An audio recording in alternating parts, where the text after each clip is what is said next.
Alright, so now you got your beat made, you got all your, your stuff in there, and now the next thing you want to do is how do I get the beat out of this machine into Logic or onto a CD or an MP3 player or whatever? How do I get the beat out of here? Okay, well, we make that real easy for you to do. So the first thing I'm going to do is I'm going to pick the beat that I'm trying to export, basically. Like this one's fine. And then all I'm going to do is I'm going to click the export button right here on the main screen. I click the export button, and now I've got two options, either live on or live off.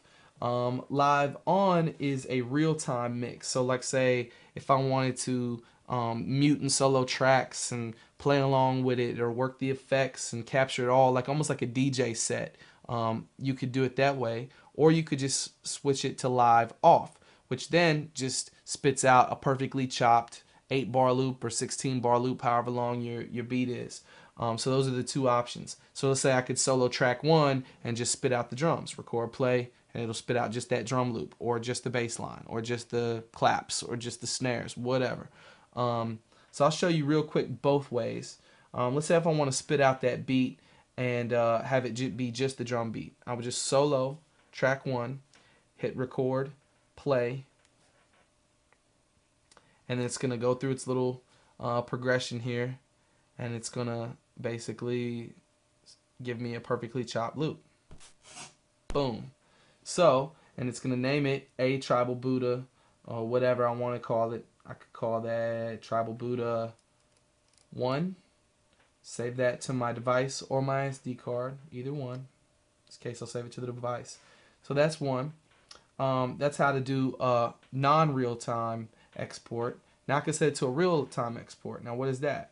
Just hit the back button, hit record and play, and it's going to start playing.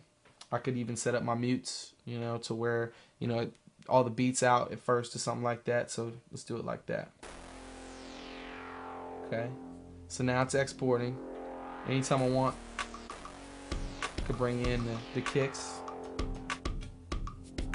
Bring in the next part. Bring in the next part. Select my track. I can even fool with the pitch.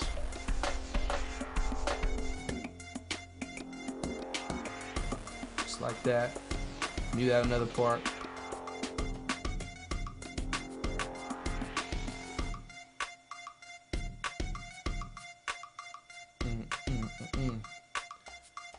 Bring it all back. Hit stop. When I'm done, maybe call that Tribal Buddha 2. I could save it to the device or an SD card or whatever, or a flash key. I could save it to a flash key by clicking more if I have a flash key in and selecting USB. Boom. So there's a couple things then I could do. I could then take that SD card, put it in my computer, load it into iTunes, whatever, pull it into Logic, Pro Tools, etc. I could also, burn it to a CD or something like that. But there's some cool things that you can do to it in BThang as well. So then I'm just going to go to the kit mode, and then I'm going to find that those two exports that I just made. So all I have to do is go look for export. Everything that I export shows up under the export file. And you see I've got Tribal Buddha 1 and Tribal Buddha 2. So slow Tribal Buddha 1. Now let's set that to gate so it only plays as long as I held down the key. And then go to 2, pad 2, and then back to export. Tribal Buddha 2. Click load. Set that to gate as well. Can pull up my volumes here.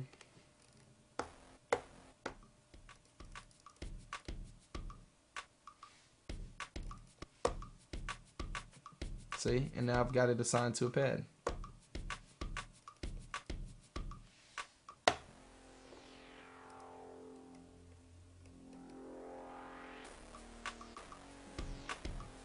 Just like that.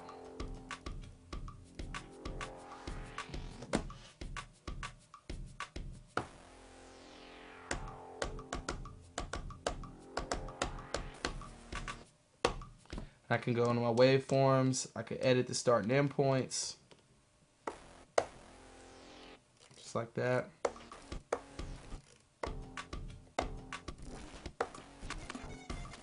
I could even auto chop it.